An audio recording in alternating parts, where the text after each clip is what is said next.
crack the crystal too? You're joking.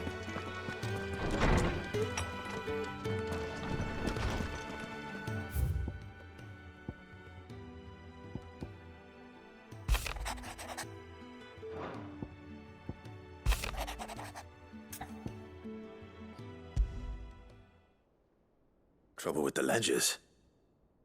Shouldn't he be asking Otto for help?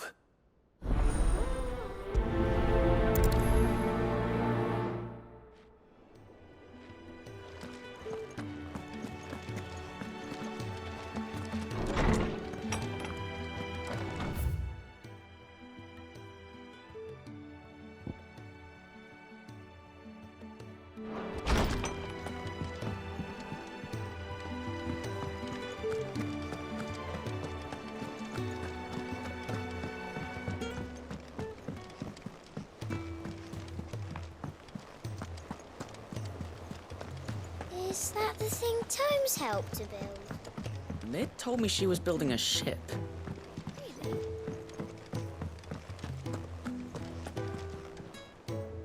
Clive, did you get my letter? That's why I'm here. Shh. Otto might be listening. Is this better? A little. Listen, I've some bad news. It turns out the hideaway may be slightly behind in its payment to certain lenders, and it's maybe my fault. But I swear to the goddess, I thought I had the numbers square. Sadly, that square turned out to be more of a circle. 0, you might say. I can straighten it out, I swear, but it's going to take some time, and I'm going to need help keeping it from Otto. Bit late for that, I'd say. There you are! What a surprise! So let me get this straight. You forget to pay our lenders what they're due, and instead of coming straight to me, you get Clive to come to you. And I hope he'll dig you out of the hole you've dug for yourself. Clive, the man in charge of the place you've been cheerfully trying to bankrupt. And you thought this was a cunning plan. Why? Well, who needs paying? Oh, just Martha. And the dame. And, well, Lady Karen. But only 500 talents. We owe 3 of our most trusted friends 5 million gil. Each. 5 million each. They lent us the bulk of the money we used to rebuild the hideaway, you see, and, well, I must have made some sort of oversight. Those ledgers were my responsibility, and it was my decision to entrust them to you. This is my fault. Do we have that much to hand? I can always ask my uncle. No, we don't. And no, you won't. We've lightened Lord Rosfield's purse enough. After the king's ransom we had off him, he deserves better than to see our begging bowl. Besides, we'll need to learn to stand on our own if we're going to make this work. All right. But that doesn't mean you have to shoulder the burden yourself. Is there anything I can do to help? There might be. How'd you fancy taking these to Martha and the dame? Rocks. Rocks, he says. Worth 1,000 talents apiece, these are. A little something Sid and I set aside for when times got lean. And I reckon 15 million in overdue debt probably qualifies. I just hope our associates' eyes are a bit more discerning than yours. I'm sure there will be. Should be me making the rounds, really. But you know how it is with this place. Orders to bark, arses to wipe and all that. I know. Which is why I don't mind going in your place. Go. Do you know why I only gave Master Clive here 2 star rubies? Because you'd rather Lady Karen killed me. Because I'd rather Lady Karen killed you. Yes.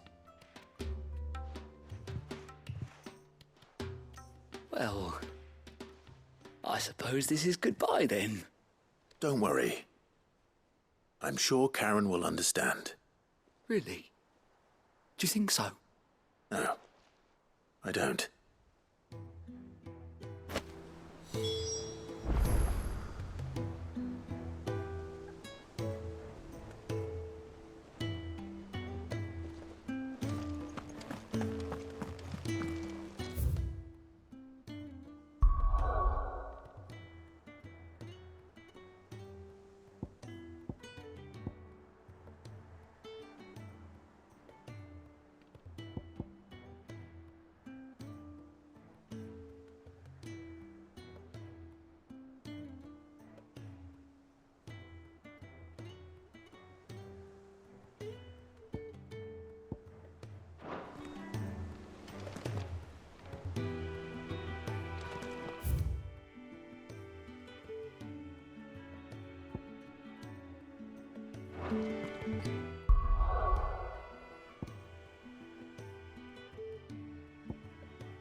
Clive, we weren't expecting you. I wasn't expecting to be here, but it seems we still owe you a considerable amount of coin for your help with our rebuilding efforts. And though I doubt it's what you were expecting, we were hoping you'd take this as payment.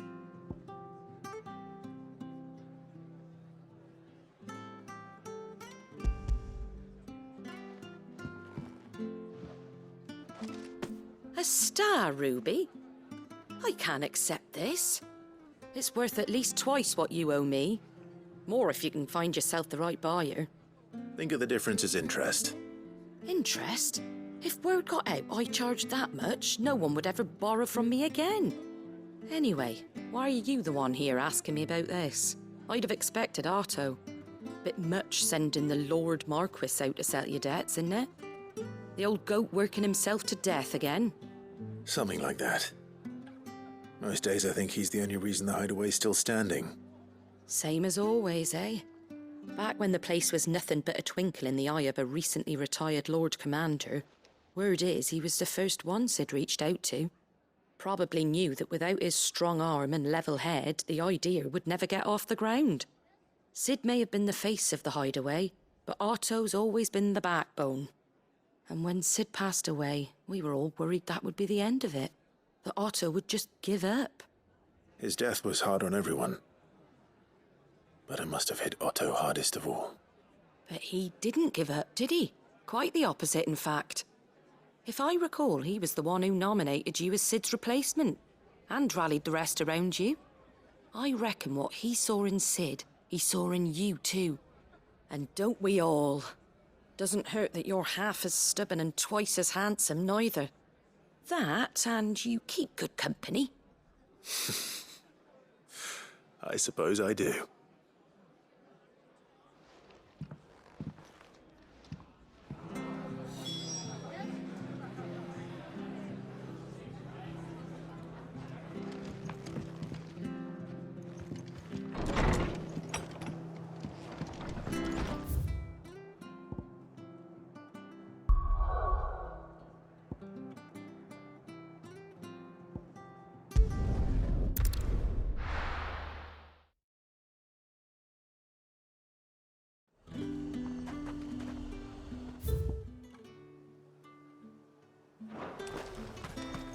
There's talk at the glass.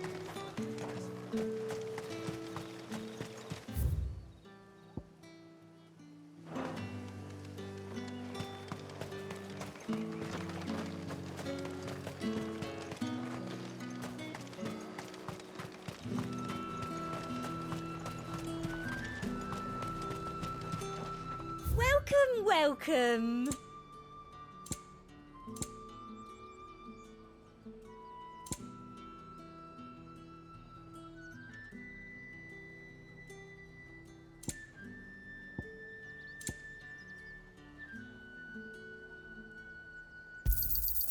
An excellent choice.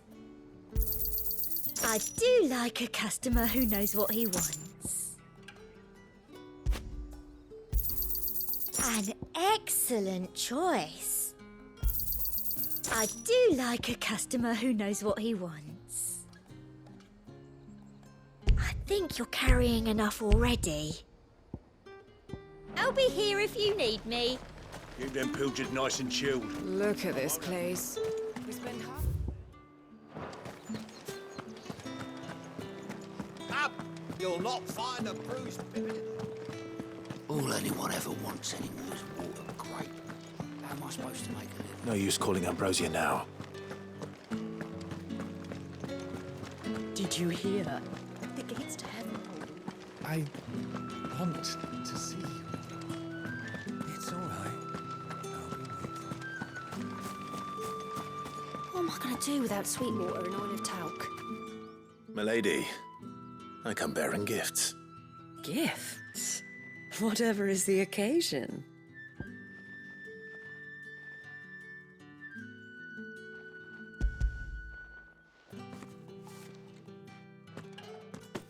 Oh my.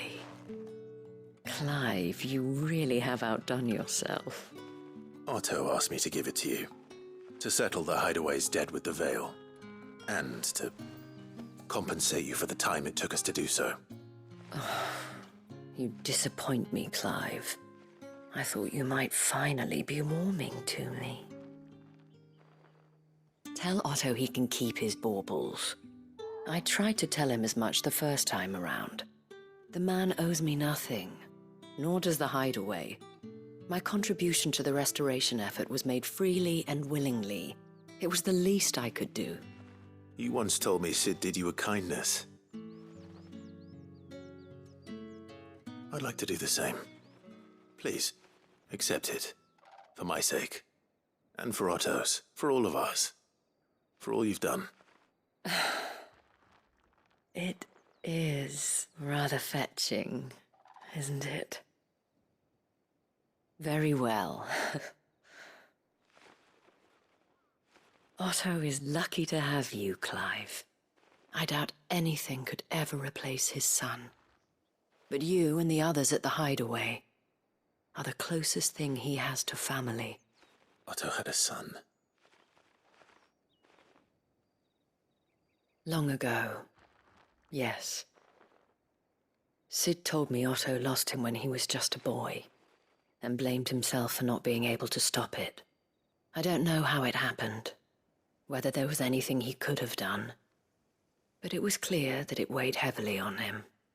I didn't know. How could you have? I doubt anyone did. Besides Sid, I've never met a man more keen to bear his sorrows in stoic silence. An ill habit, given that both have always been surrounded by friends desperate to help them. I'm beginning to see that.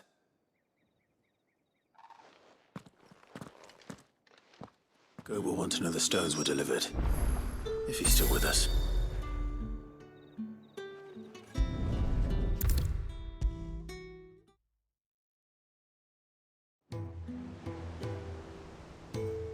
Goat. Still alive, I see. So Lady Karen accepted the ruby. Ah, about that. I tried my best, but she was just too stubborn to take it. She threw it right back in my face, in fact, and told me I could stick my stupid stone where the sun don't shine. Karen refused payment. I hope it wasn't something I said. I'm sure you were as tactful as ever. Let me see what I can do. Oh, wonderful. I hope you have better luck than I did.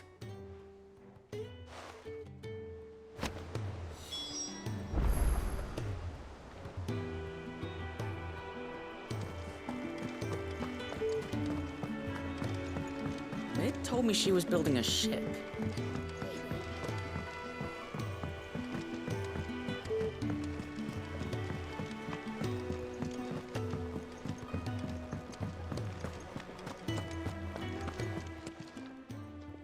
Lady Karen, Goad tells me you weren't happy with our offer. Would you prefer the debt was repaid in coin? What debt? I don't recall lending any of you lot me hard-earned gil. I may have tossed a talent or two in the Hideaway's coffers, but those were donations, and you can hardly call it charity if you go asking for it back. Of course not. But one good turn deserves another. And our circumstances have changed. Surely you wouldn't shun the gratitude of a pauper who happened to have become a prince. Oh, so you're a prince now, are you? Fine. But I'm selling it and taking what I'm owed, then you're getting the rest whether you like it or not.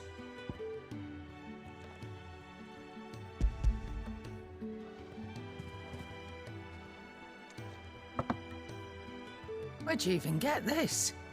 A decent trader might nab 1,000 talents for a star ruby. A canny one, meanwhile, might claim it were nicked from the belt of Sid the Outlaw himself and ask twice as much. Might be I already have a buyer in mind.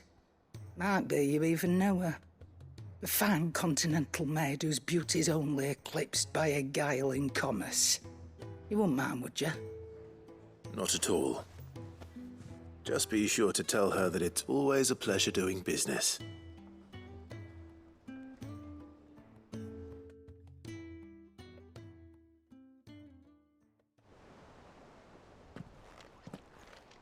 I hear you ended up delivering all 3 stones. Thanks to this lump. I sometimes wonder what I pay you for. Speaking of which, I still haven't been paid last month's wages. Oh, so you remember what's owed to you then? Get your ass behind that disc of yours and don't get up before those ledgers are square. Right away.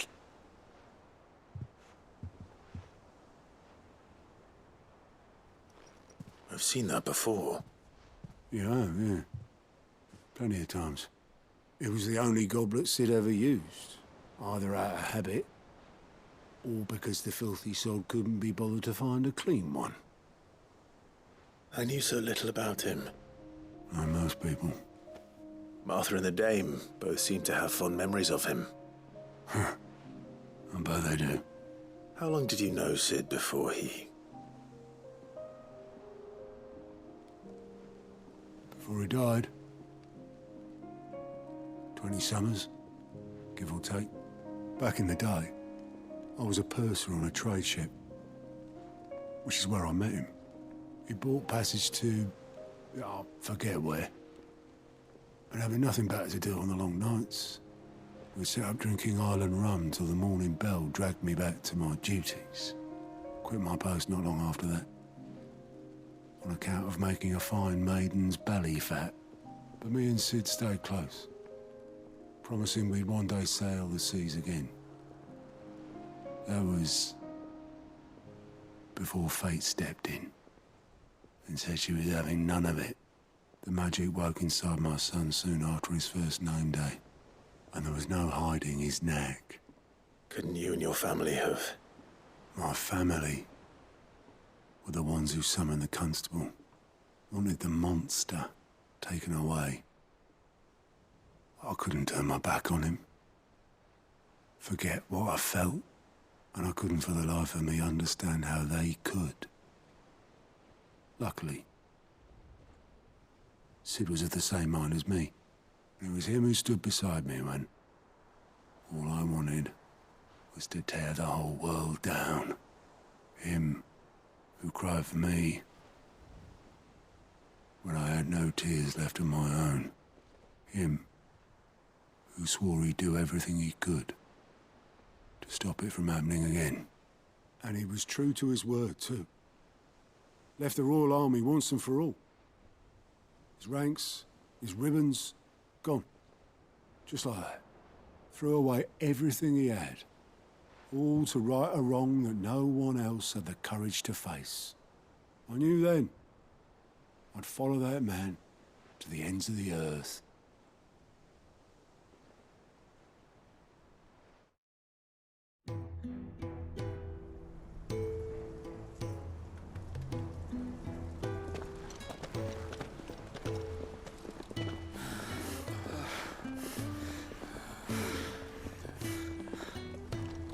was always too clever for his own good, was Sid.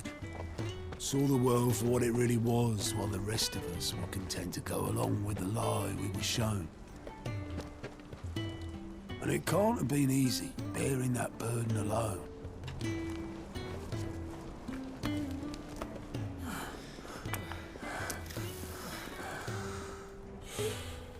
But he didn't let it stop him.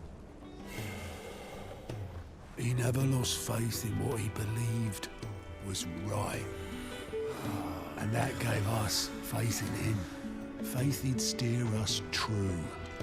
So I swore to myself that I'd always be right behind him, ready to catch the stubborn sod, if ever he should fall.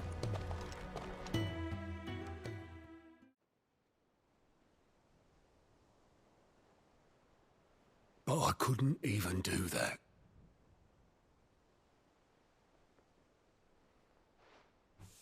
Ignore me. Just the ramblings of a tired old man. Leave that lot. I'll tidy it up in a bit.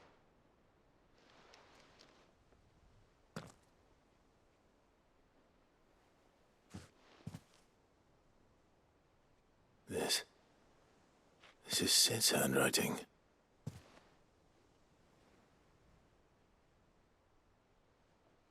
Dear Otto. I may be drunk, but I wanted you to know this place would be fucked without you. Love you, you grumpy old sod.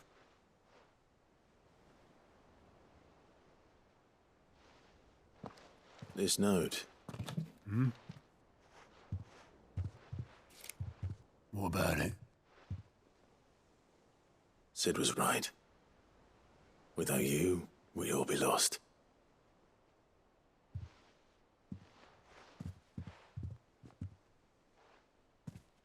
He should have bloody well said so then. Just once. Before he went. But then, why would he? Him, or anyone? I'd only have told him to piss off.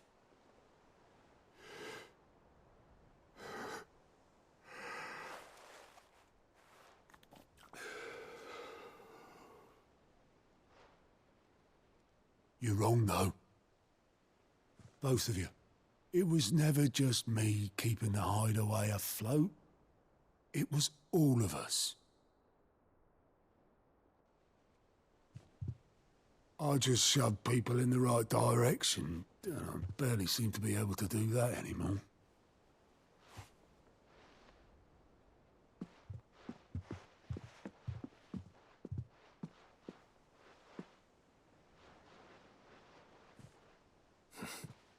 Would you rather goat were at the helm? Well, maybe I've got a few more years left in me. I'm going to hold you to that, Otto. Before you go, Sid would have wanted you to have this. But that's... This'll do me just fine.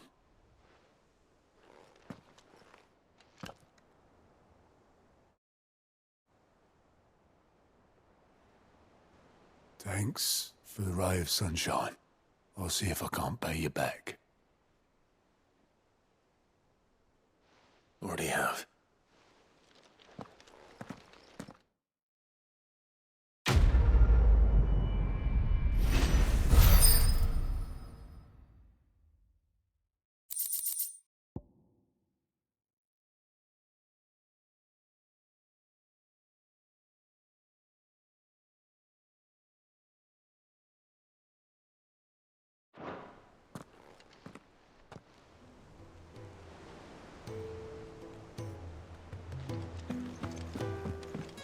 Mid told me she was building a ship.